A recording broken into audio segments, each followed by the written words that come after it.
My name is Matt Marsh. I'm an assistant baseball coach, UMBC, formerly at University of Maine. I'm sitting here today with Lou Petrucci.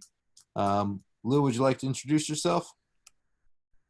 Welcome, Matt. Thanks a lot. Thanks for having me on. It's always great to talk to some big-time Division I coaches about the great game we all love and know and love. You know what I mean? We got baseball here. We got no good weather. We got no activity, no popping of the glove, no cracking of the aluminum bats. And it's a pleasure to talk baseball on Sunday night, 6 o'clock before The Last Dance. You know, we got episodes 5 and 6 today, The Last Dance. Hope this is not my last dance on the podcast with you, Matt. You know what I'm saying, Puppy? Yes, sir. Yes, sir. And I always love talking to you, Lou P. That's why I do it so often, and I love it. Upset that we don't have Rob Vivaro on here, but he will be back on another podcast again soon. So one of the things that I want to talk about today with you, Lou, and obviously we've known each other a whole long time, and just knowing each other from the community back in Setauket and the Ward Melville community back there, as well too. For those of you out there that might be watching this recording, fun fact about myself and Lou Petrucci is my sister survived 180 days in Lou Petrucci's class, and one of the reasons I want to bring that up without embarrassing her too much is Kelly back in the day, and this is actually a good story about Kelly, is that Kelly back in the day wasn't really for school, wasn't for going a lot and learning, and she had Lou Petrucci back in the 6th grade at Minnesota Elementary School. And Lou, would you like to take on this story? Because I think you know a little bit better than I do about you giving her options and all of that. Well, the Marsh family is synonymous with Minnesota. All you guys went through there. You were Mr. Wilgenkamp, or as we say, Mr. Wilgenchamp. Right. And Brian Marsh had Mr. Wilgencamp. Jake had Mr. Wilgencamp, and then I was blessed with Kelly Marsh. And so I guess Mr. Wilgenchamp lost out on the best Marsh of all, because Kelly was always very kind. Kelly was very nice, and Kelly, like most 6th graders, are apprehensive sometimes about school. You know, it's a change because you're going to go into middle school, and sometimes there's some anxious moments. And I always felt that, as in baseball, kids that come to my classroom shouldn't be anxious. They should be enjoying learning. They should be making new friends, creating relationships that last a lifetime. So with Kelly, Kelly talked to Mrs. Marsh constantly, and we decided to, give Kelly choice, academic freedom, because Kelly's a hard worker. Kelly doesn't like to be told what to do, and like none of us like to be told what to do. I think once we allowed Kelly to learn what she wanted to learn, when she wanted to learn it, she became a high honor student. That's right. And after she, no credit to me, but just the fact that Kelly was comfortable in attending school, being a part of the classroom environment. Kelly wasn't one to raise her hand. I knew Kelly always had questions. So we had a special technique of answering her questions, whether it be in a reader's notebook or a math notebook or science notebook. Any notebook Kelly had questions in, she would write them down. And then when she felt like showing them to me, she would show them to me. So she basically self-directed her learning to the point where she's an honor student now, going to school miles away, farther than you, Brian, and Jake went. That's right. Really, right? Yeah, and correct me if I'm wrong, but you gave her essentially a sense of accountability and her independence to pick what she wanted to do each day. So you said, Kelly, we're going to do history today. What would you like to do, during this block period? And she said, I'm gonna go ahead and study some English. And eventually, over time, she started to conform to what everybody else was doing. And in the beginning, she didn't want to be there in the first place, and then she started to enjoy school, and I think that's phenomenal. And now she's she got accepted to, I don't know how many, I think it was like 16 or 17 of the 20 schools that she applied to, and that's amazing. But basically the reason why I wanted to bring that up, the point that I'm trying to make here is that this doesn't just apply to school, it applies to baseball too. It's making the learning environment fun. I think that it's a common mistake as coaches. We get excited when we get in front of a group of people, and we feel like we got to tell everybody what to do all the time. But if those players are not excited about being there, they're not going to take everything that they possibly can out of your practices, my practices, someone else's practices, games, and all the learning experiences that come with baseball. So what I'd like to start off with, Lou, is asking you a couple questions. And first and foremost, you and I have worked together. I've worked for you. You've worked for I'm sorry? You're a self-starter. I mean, I was always impressed with your practice plans, your ability to motivate players, your ability to take the space that you had and maximize it. I mean, I put you in some bad situations. You had 34 players on JV. Man, it's got to be a JV record. And you turned those 34 players into a Suffolk County finalist. So let's start with that. Let's start with that, actually. Go ahead, man. Go ahead. Give me your insight, and I know it, but just for the viewers out there, what's your reasoning? What's been your reasoning over the years and you told me this when I first, took the job at Ward Melville High School, of keeping as many players that you felt could play baseball and keeping those guys around. What's your philosophy on that? We go by some rubrics. Coach Muscarella, Coach Brennan, Coach Buckstein, Coach Picarillo, Coach Hill, all the guys that followed you that failed to win 19 games like you did, Matt. But, you're a coach of the year. You've got to get that through. And it cost me a lot of broccoli prom carnival, but that's okay. But, Matt, the point is, I think, is that when that kid tries out for baseball, those kids love baseball. Mm-hmm. And I think they love it as much as you and I do. And I don't think it's fair that we have 5 days of tryouts and we're cutting kids when the weather in the Northeast, as you well know, it's 35 degrees outside, it's cold, it's either rainy, we're inside the gym, we have an hour and 15 minutes for 89 kids that are trying out for baseball. I don't think it's fair that we evaluate those kids that way in that small amount of time. So I use a rubric. Well, I look at the kid, I say, well, if this kid can play on the teams that we compete against, then I keep him. Because at some point, we need to practice against those players to get ready for the game. Right. So if certain kids are able to start at like our rival schools, then I keep them. It sets up a great practice plan. So it allows me to practice, inter-squad scrimmages, all kinds of pitchers against light competition. That gets our kids ready for those games. I mean, look at college baseball teams. They got 35, 40 guys on some rosters. Yep. I kept it under 36 sometimes. I don't see what the problem is. I think when parents say, how do you 36 kids going to play? No, I don't think that's the point. Practicing baseball is the most fun in baseball. Football practice is terrible. It's hard. It's sweaty. It goes on for 3 hours, and the offense sits on the side while the defense works. But baseball, there's all kinds of fun things to do. They could be at fly balls. We challenge one another. We practice cutting off balls. We don't want to get involved in L routes. Infielders are catching ground balls. 1 knee drills, 2 knee drills, throwing the ball, not throwing the ball. Pepper games on the side, doing their bullpens, doing their running. Baseball, you can get like you did. You were the best at it. You got 36 kids in like 11. No, you got 33 players. You had 11 stations with 3 players each, and you rotated them through in 6-minute intervals. So you took 66 minutes and had 33 kids work on 11 skill sets without being repetitive, without being boring.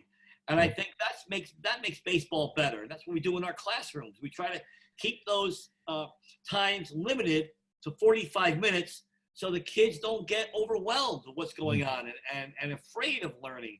And they love coming to practice. I think that's the key. I think my practice attendance was never a problem because the kids wanted to come. Absolutely. You know what I mean? And you're keeping those kids around the game of baseball. And I think that's so special. I mean, if you're talking about just playing in actual games, you could walk away 20 years down the road and say, hey, I played for Ward Melville baseball. And one thing you said to me a while back, you said, and if any one of these kids makes it big time, like Stephen Matz and Anthony Kay, and Ben Brown, getting going with his professional career and all that, 30 other kids can sit there and say, hey, I played with that guy growing up. I was his teammate growing up. No one's going to ask him how many at-bats they had. No one's going to ask him how many innings they pitched, how many games they won, but they're going to be able to say, I played with that guy, and they're going to remember all of those 30 teammates or however many there are the rest of their lives, and I think that's pretty special. So my first question to you, Lou, is, in your practices or just overall with your team, what are some ways that you create a fun environment to learn? What are some things that you do or things that you've seen work in the past to make it fun for these kids? Well, I think we teach all our pitchers, especially the POs, to hit fungos. Mm-hmm. Got to be able to hit fungos. Mm-hmm. I think if you can hit fungo, you can help your teammate get better. Like if I'm going to have these 6, 7, 8 stations, right? Coach Muscarella, Coach Brennan, and I, Coach Buckstein, we can't be in 11 places. Right. Basically, we got to set up our little groups, just like a classroom, right? Mm-hmm. We have 4 or 5 stations in a classroom set up for math, right? Mm-hmm. And then the kids have to be able to run each station. Mm-hmm. So basically, they have to be self-taught. Mm-hmm. So they have to learn and experience and play, right? Mm-hmm. The key is play. Mm-hmm. And when you play baseball, you get better at baseball. So I always talk to you all the time. I says, we got sometimes at Ward Melville, I think we have better performers than we have players. I think players sometimes are good in showcases, right? But performers are guys that when they step on the field, they know what they're going to do. They're prepared. Mm-hmm. We'll have fun games. Like for the outfielders, I can't stand one of my biggest pet peeves in outfield play, and you see it in high school all the time, is I call it the L route. That's when the outfielder runs to the ball on a straight 90-degree angle, and the ball gets by him, and he has to make a quick left turn or a right turn and go chase the ball. And you see his back. Once that ball gets to the fence, it's an extra 90 feet. Mm-hmm. So we'll set up a bucket. I'll put outfielders on both sides of the bucket and have a fungo hitter aim for the bucket. Ball hits the bucket, you run. You know what I'm saying? And it makes it fun for the kids. Oh, don't hit the bucket. Oh, well, you just missed the bucket, coach. You know what I'm saying? Right. And everything else, like we have some BP games.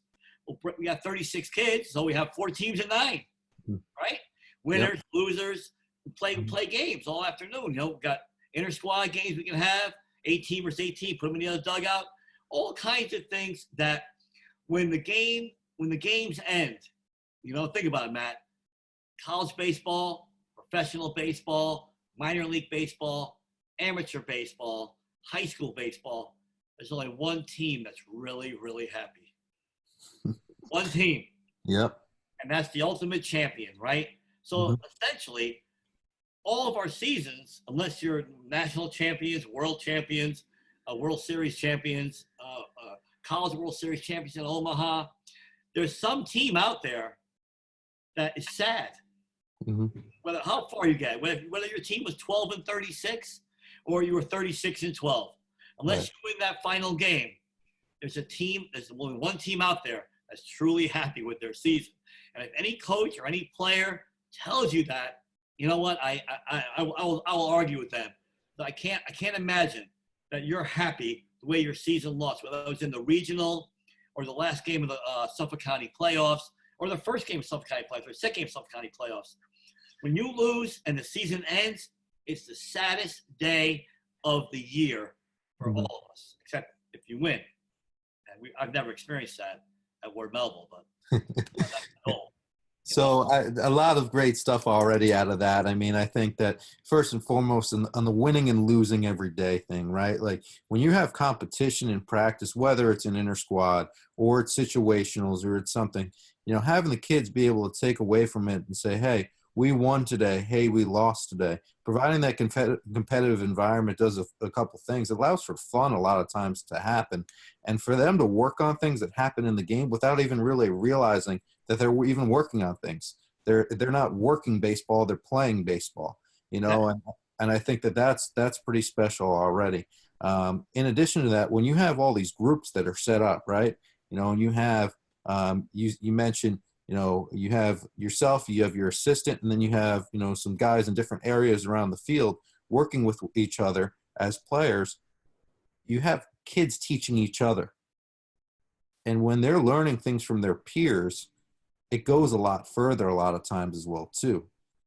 And when you're teaching something to somebody else as well, too, you're learning it better yourself. So you're getting a lot of different forms of teaching going on between instruction from the staff, between instruction from the game and actually playing the game, and instruction from your peers. And I think there's a lot of great stuff right then and there. Well, you've seen our winter workshops, Mm-hmm. our 7-week workshops where the varsity players teach the little league players. Mm-hmm. The kids that are 8, 9, 10 years old, they look up to those players, Absolutely. And I think it's important that the kids learn how to listen, number one, Mm-hmm. at a young age, because if you can't listen, you can't play. Mm-hmm. The best listeners are always the best players. Mm-hmm. Matt, the kids who don't listen sometimes fall short because they haven't understood, Right. It's like knowing the signs. If I got to explain the signs 36 times, I can't have 36 meetings to explain the signs. It's got to be one sign, one meeting, you learn it. Mm-hmm. Right? And if you don't know it, ask a teammate. Mm-hmm. Right? Absolutely. What do you do at the University of Maine? You have 36 meetings that go over the signs, the No. objectives? No. It's handed out to them, and that's it. The kids go over with one another, and they're expected to know it after we walk through it. It's not something that we don't work on either.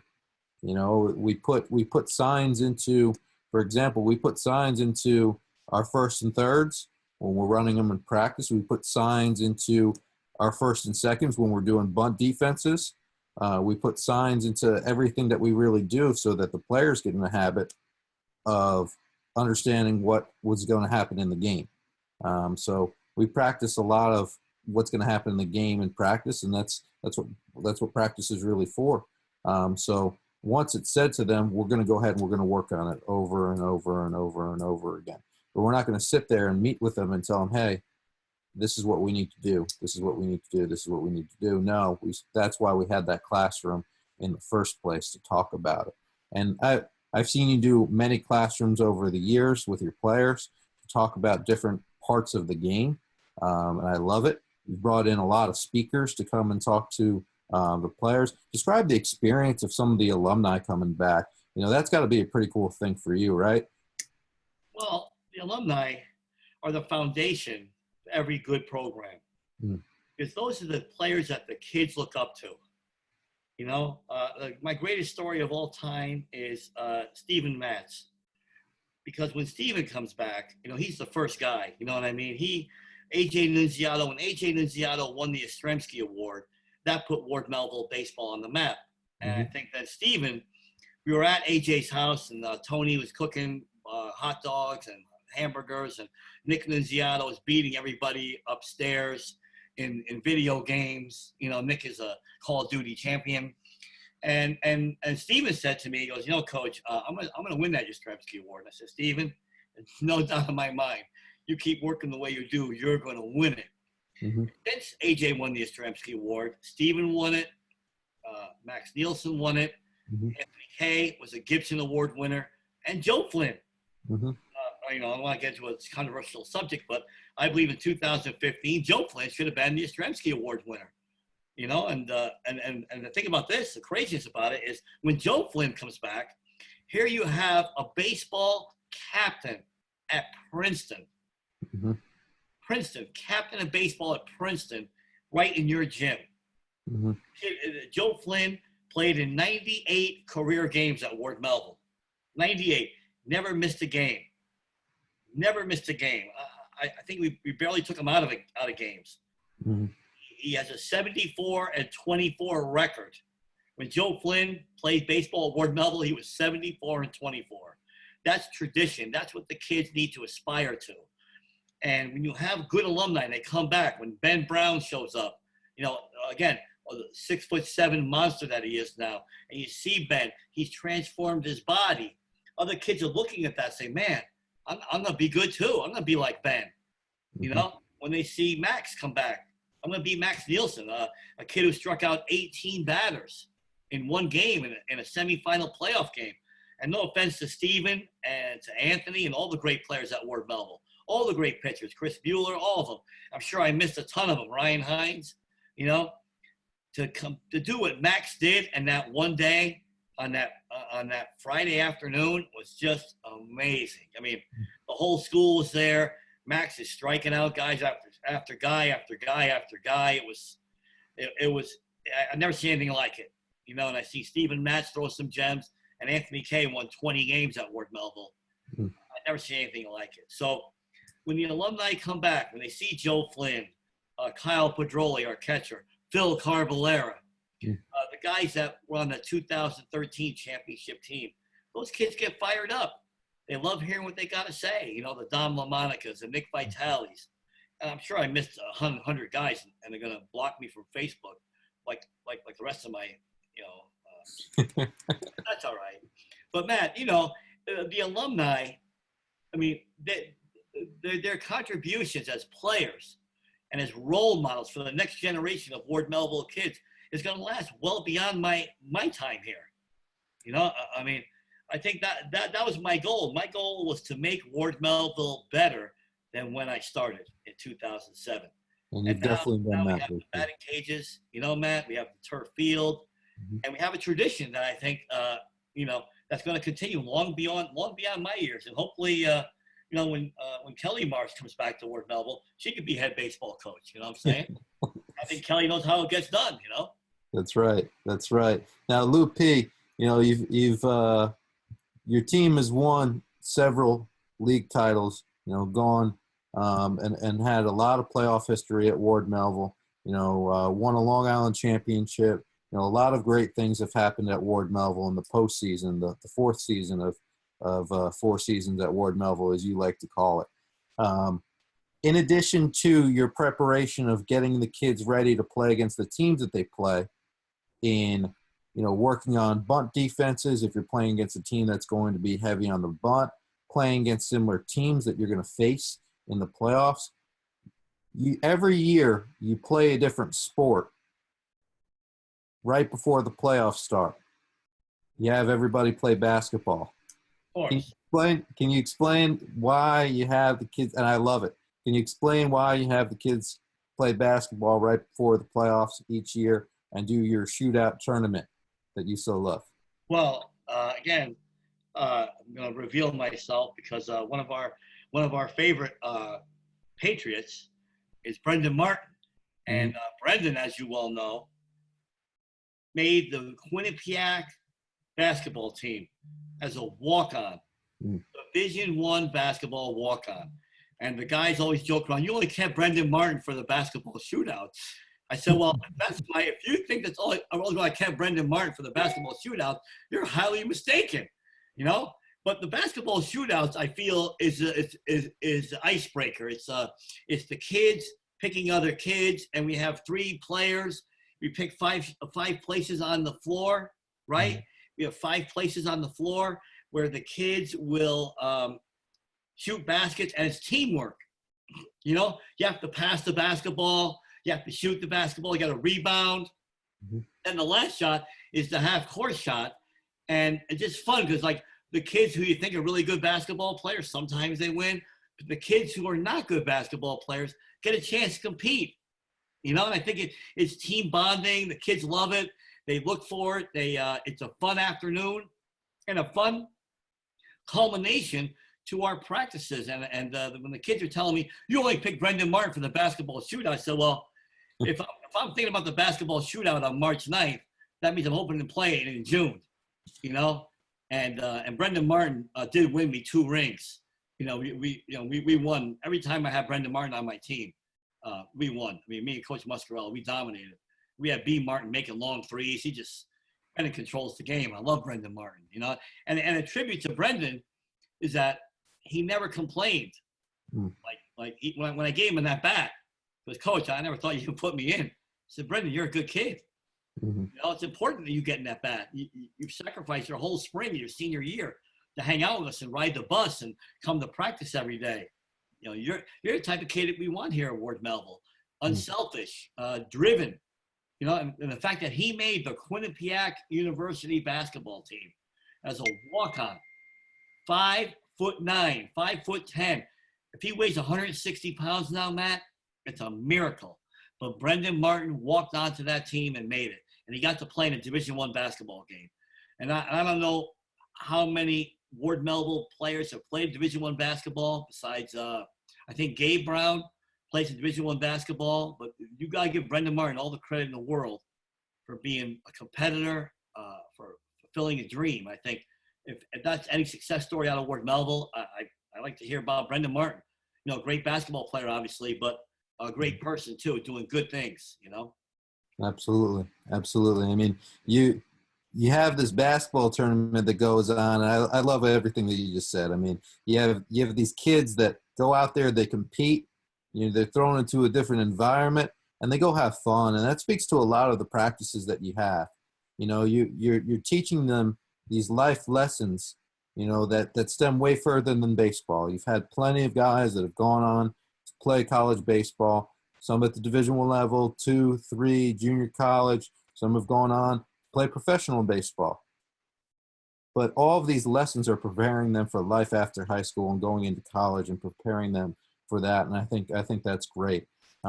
My next question to you, Lou, is, you know, as an educator, if you were advising a young coach, you know, say, look back at 23-year-old me comes in, you know, you meet me at a showcase field one day and you tell me that I'm going to coach for you.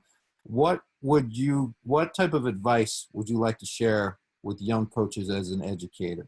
What type of message would that be? Well, I would encourage them to keep every player who tries out that they think can play baseball and that they would appreciate the experience. Mm. And with that, I think a young coach needs to know the players.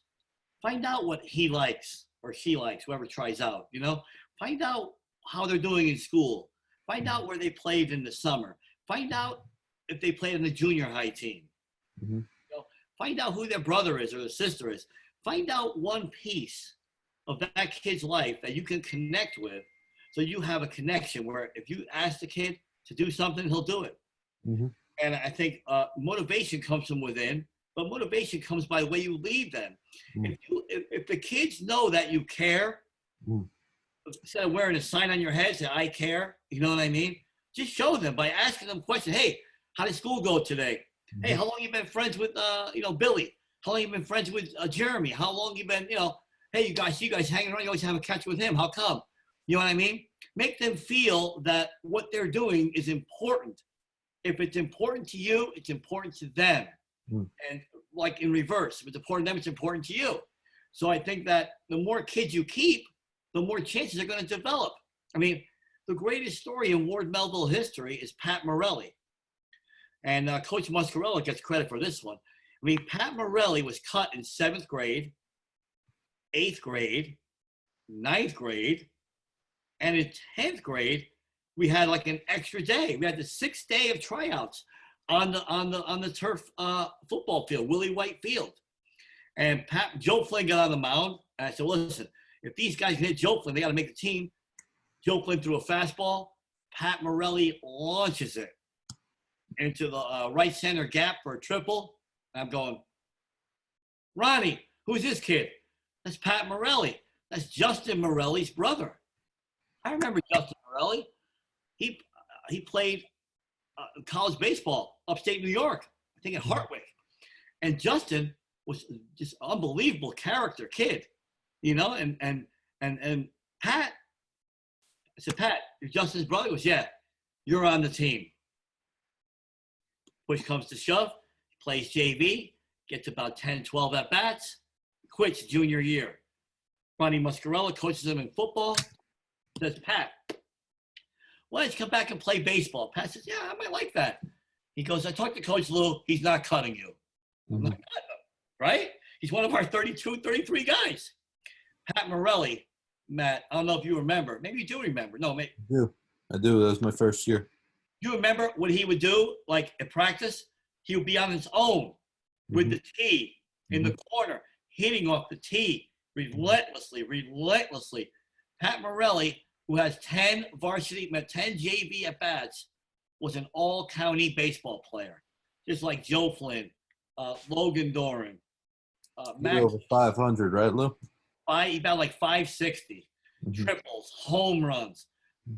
He made diving catches in the outfield. Pat Morelli is the greatest success story at Ward Melville. Of course, Stephen Matz, Ben Brown, Anthony Kay, Joe Flynn, all the great players at Ward Melville, AJ, Mickey Nunziato, all the great players. I'm sure I've missed a whole bunch. There's been so many. But when you have a kid like Pat Morelli, who never quit, never gave up, he defines what being a baseball player is about at Ward Melville. And that it doesn't matter what you did in the past, it's what you do tomorrow and how you prepare yourself for it. I love it. I love it. And I think that that's a great message. I mean, you find all these kids that, are just relentless, like that kid, Pat Morelli, he got cut several times and he just still kept coming and he still kept coming and he still kept coming. And guess what? He ended up, doing really well. And that's just fantastic. And that's one of the many great things about high school baseball, college baseball of any kind, is that, it's a game of adversity. And those that really are persistent are more likely to overcome that adversity. And I think that's great. One thing that you already mentioned as well, too, earlier in this conversation is you talked about caring for the player first and teaching them second, essentially. If you're caring for the player first and you like you said, you're getting to know things about them, their family, that goes a long, long, long way. And you said something to me a while back. You were talking about something that you read about, instead of being a transactional coach, where it's just about business and it's just about, what can that player do for you? As a coach, we should be getting to know that player and what can we do for them? It should be about servant leadership. It should be, how can we make that kid better? How can we get to know him in all aspects of his life, not just baseball? Because I've seen it, personally as well before, where sometimes a kid's issue is not his footwork at second base. Sometimes a kid's issue is something that's going on off the field. And the mechanics, the footwork, that's all secondary. That will come when we first care for them, when we get to know them. And I think you do such a great job of that. And that's why there's been so much success at Ward Melville. My next question to you. Thank you, Matt. Absolutely. Kids, listen, Matt, my record is I want to take credit for one win. The kids have the other 230. So I don't have any at-bats. I can only take credit for one win. That's it. Well, when you first took over the job, I know one of the priorities that you had was in developing the grassroots of Ward Melville, getting involved in the community, showing face at, the junior high games, the middle school games, showing face at some of the youth games as well, too, and supporting those kids and encouraging them to continue playing baseball. I think that was tremendous. And also keeping those kids in the district, some of the best athletes, keeping them in the district and away from lacrosse, right? Well, not so much away from lacrosse, Matt. I mean, I think lacrosse is a great sport. It's a very good sport. It's a lot of fun at Ward Melville. They win championships. I've never seen them lose more than 3 games in a year. I love to have that feeling one year. You know what I'm saying? I think that Ward Melville has enough great athletes and enough disposable income to help kids get better at baseball and lacrosse. I can't see why we can't be good in every sport. And we're getting there now. We're good at football. We're good in basketball. We're going to be good in badminton, too. I mean, it's our second year of badminton. We're going to be good, and I think that if Ward Melville Athletics keeps following the tradition that lacrosse set, and let's give them a lot of credit. They got 7 or 8, 9 state titles, 20 some odd county championships, and 40 some odd league titles. I mean, I'd like to say that about baseball, but I think if you look at what makes lacrosse successful, and I think it's grassroots, the kids love it. It's a part of their fabric. Their parents played it. I think Why can't we do the same thing with baseball? I'm never, I love going to watch Little League games. I mean, I saw you and your dad coaching Ben Brown, CJ Perino, Brandon Lee, one of my favorite Lees, Dom LaMonica. I mean, guys that won big games for the Patriots played on the backfield. That's now a parking lot. You know what I mean? And I remember those days with the Scott Marsh All-Stars. You know what I'm saying? I think and your brother was part of that too. Sure. So many great players. And I think that it's interesting that those games create the tradition that we have now, and the younger kids are picking up on that. So really, coaching now is pretty easy. Absolutely. And you get involved with these younger groups. What are some messages that you would have for some of the younger players with all your baseball experiences? What is something that you think would be a great message for them to hear? Well, I think baseball to me is a game of passion, not a game of convenience. I say that often because I think that when you decide that you're going to make your schoolwork important, like Kelly Marsh, you figure out what you're going to do and how you're going to do it, it's easy. Like once these kids figure out, I want to be a pitcher, right? I want to be a left-handed pitcher like Steven Matz. Steven came to a clinic one day. He goes, Coach, what's with all the lefties? I said, that's on you, buddy. All these lefties are on you. You know what I'm saying? Because, any kid who's left-handed wants to be the next Steven Matz. Now they want to be the next Anthony Kay, the next Max Nielsen, the next Ryan Hines, who was 7-0 last year at Ward Melville, right? And I think that all these kids wanting to emulate the guys that are ahead of us, right, ahead of them, makes it fun. And they decide they're going to be better at baseball. You know what? I want to play on this team. I want to play on that travel team. I want to make the junior high. I want to play on this travel team. I want to get better. I want to go to lessons with, Neil Heaton or whoever, Bobby DeMichael, whoever they choose, right? I want to take hitting lessons from Danny Lackner, Lack Daddy.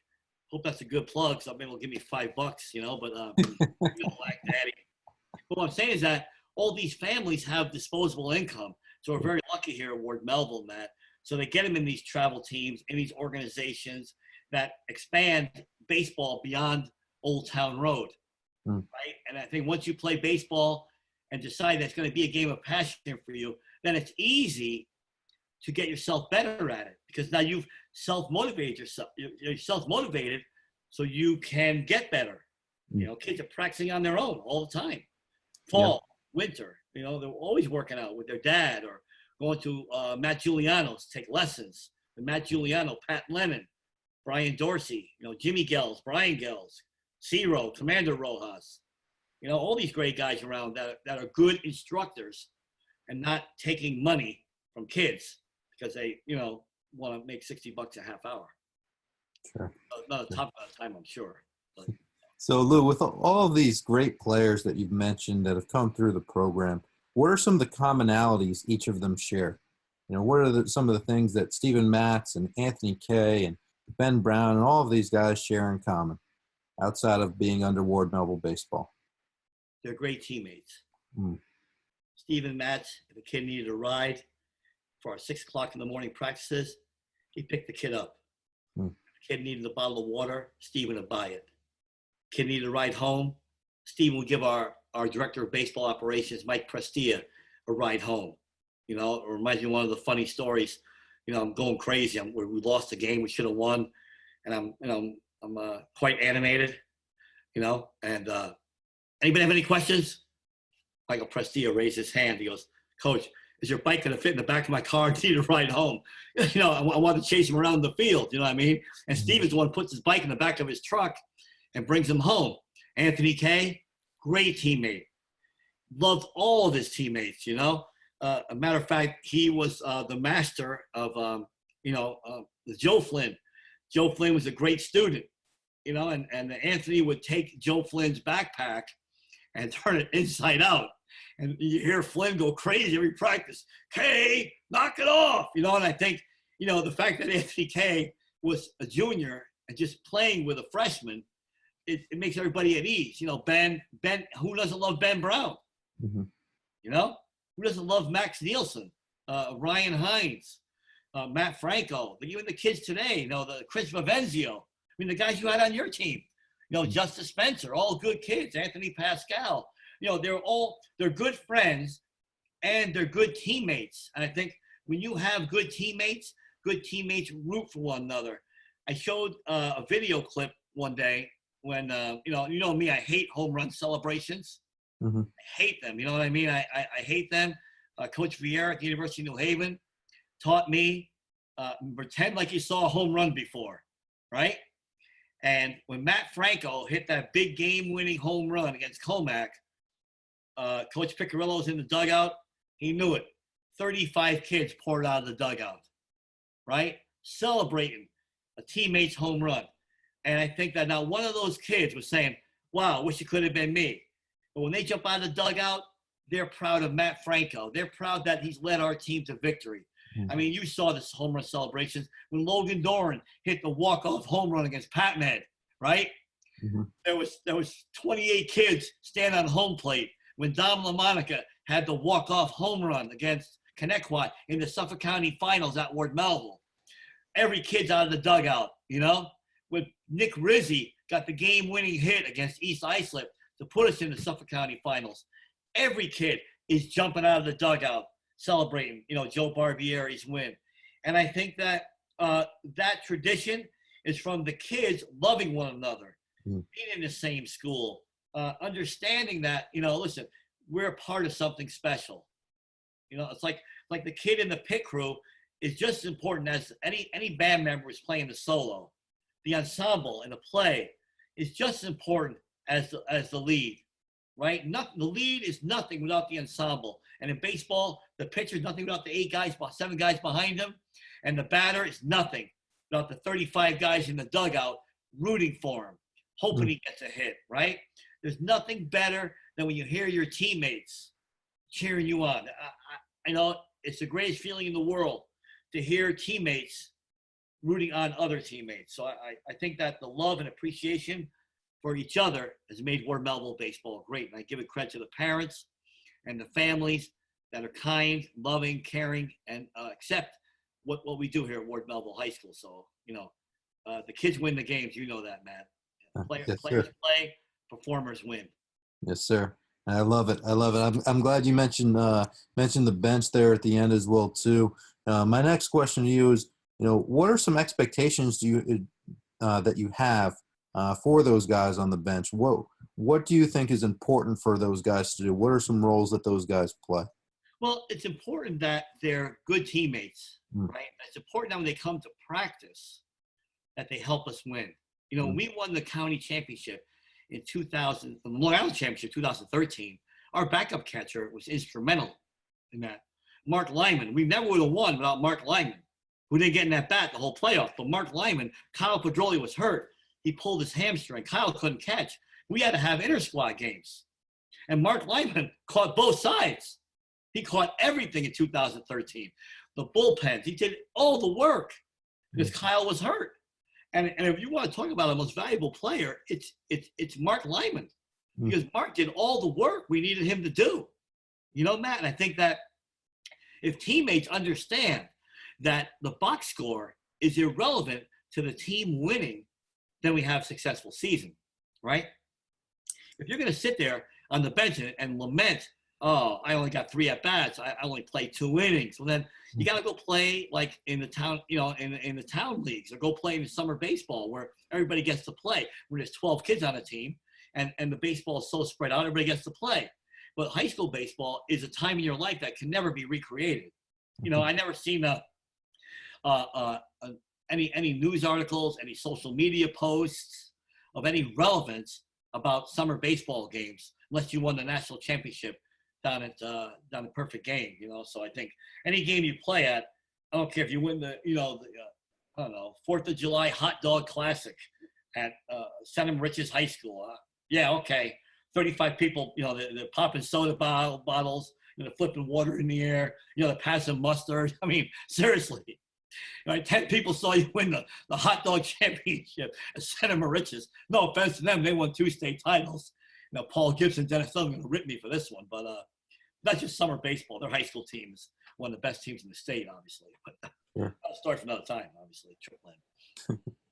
Matthew Michael Marsh, by the way. Triple. Lou, Yes, sir. this is my final question to you. You know, when you're devising a practice, and you go and you have competition, you guys go and you have your inner squad. You know, what are some ways that you make that fun for your guys? And I've seen you do a bunch of different things, whether it be, and I don't want to steal your thunder, you know, setting up different situations, sometimes setting up different matchups. What are some things that you've done over the years to make it fun for your guys and still make it productive? Well, I think you have, again, like we talked about before, when you know the players, you know who Ben Brown's best friends are, right?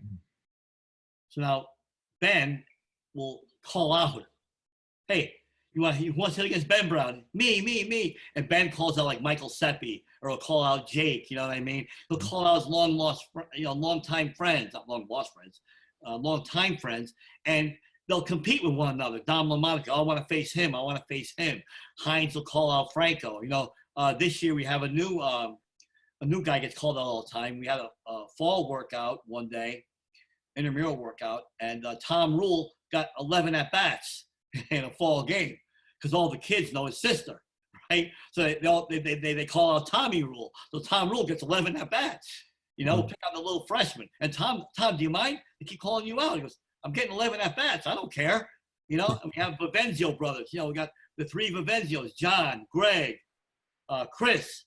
We let them go at it. You know what I mean? We got the Vivenzio Family Challenge.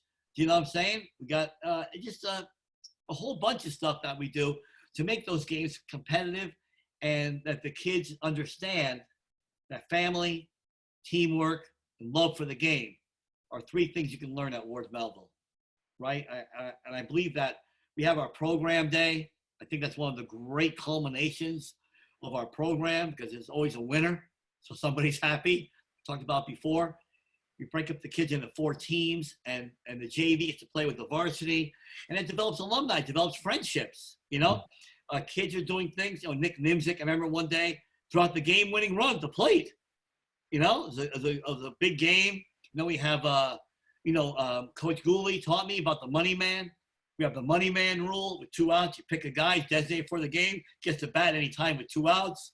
The money man, and then one time Logan Doran was the money man, and Brady was on the other side, and Brady outsmarted Logan. He walked the money man. You know what I mean?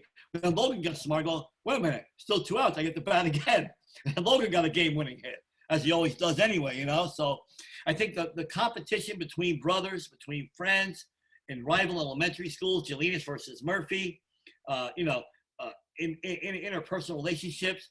I think baseball allows a friendly competition where kids can strive to get better, yet still remain friends. It doesn't get bitter. You know, it doesn't get like so competitive, like a card game. They hate each other the rest of their life. You know what I mean? But it's listen.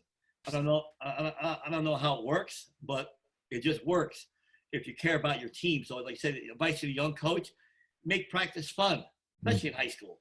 Right? Nothing to lose. The JV is nothing to lose.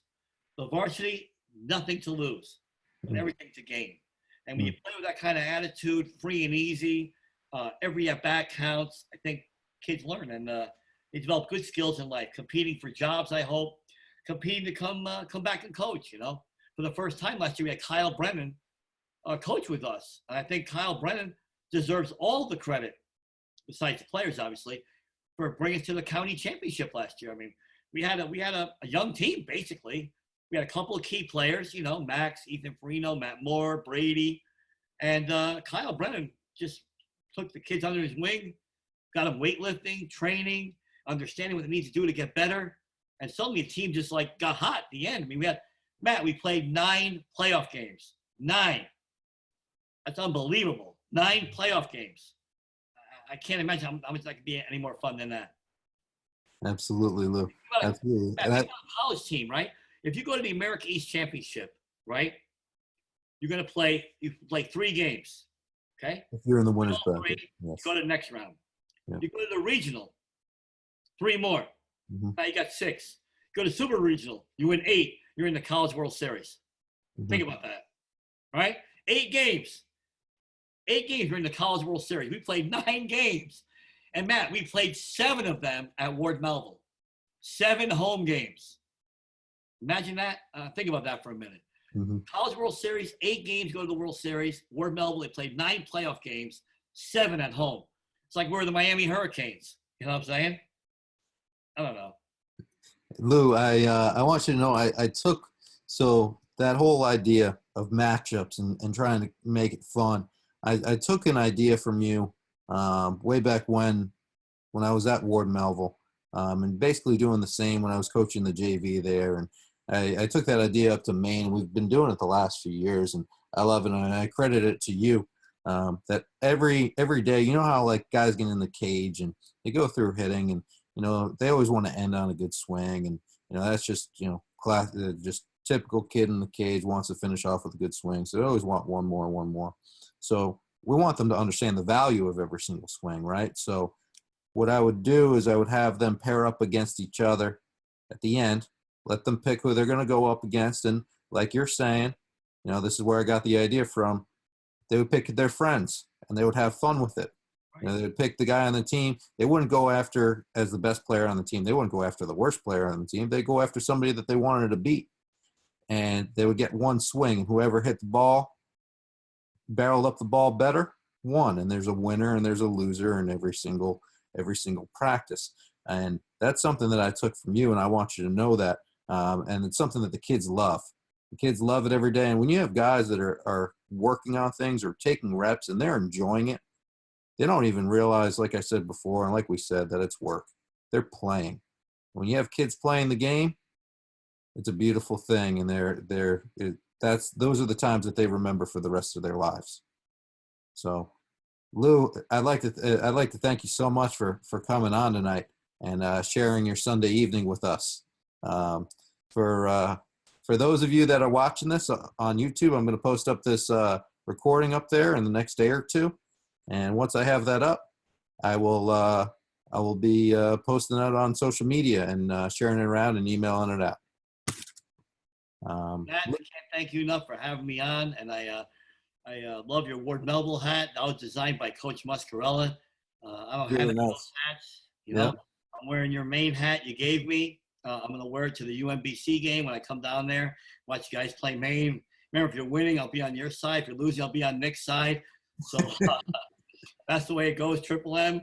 I think I've learned how to be the best front runner I can. I don't want to see any sad faces, and happy faces make happy times. You know what I'm saying, Triple M? Yes, sir, Lou P. Yes, sir. And thank you again. I mean, I could say this a million times, Lou. For those of you that don't know the story, and I'm going to end off this with this story. Lou came on over to me, and correct me if I'm wrong, Lou. Did you come up to me when I was 22 years old and say, or 21 years old, and say, Matt Marsh, you're going to coach at Ward Melville for 2 years, and then you're going to become a college coach? Yes, that's 100% accurate, man. And then did you repeat it again later on? Did you call me that night and tell me to make sure that I knew that it was true? I remind you every day, probably. I remind you because that's the one thing I can, what I'm saying? I get fired up, man. You know how it goes. I hear that. So you believed in me before I even really believed in myself. And, we were talking about coaching college baseball way back when, and, you were helping me out through that process. And I really appreciate everything that you've done for me. But the message that I want to leave off for you coaches out there or for players out there is when you believe in somebody, and you care for somebody, that might just be the only thing that they need, that boost that they need to set them on the right track. And you did that for me, Lou. You told me that I was going to coach at Ward Melville and then go on to coach college baseball, and all these great things and all these positive messages all the time. And it really means a lot to me. And I know that it's helped me along and helped me find my way, because without messages like that or any sense of direction like that, I don't believe that there's any way I'd be in a position right now where, I've had 3 years of college baseball experience, and I'm, excited about this new opportunity to go down to UMBC. Well, Matt, if I just say thank you, I hope that you will pass this on to somebody else. I think that you're going to be a head coach in college baseball. I know that's easy to see. And I think that just like Kyle Brennan was coach at Ward Melville. Now he's coaching in the Fayetteville Woodpeckers in the Carolina League. I think that as coaches, we need to coach players and coach coaches and keep the love of baseball going. I mean, your father instilled that in you. Your father gave you a chance to coach. And I think your proudest day of your father's life is when he goes to watch you as a head coach one day. I think Scott Marsh and Valerie Marsh and the whole Marsh clan will be there. They won't be ragging you from the first base box. They'll be right behind the dugout. Scott will be telling you what to do. Why'd you do that? I would have called a hit and run there, Matt. I don't know why you did that, Matt. I don't know what you're doing, but that's what makes parents fun.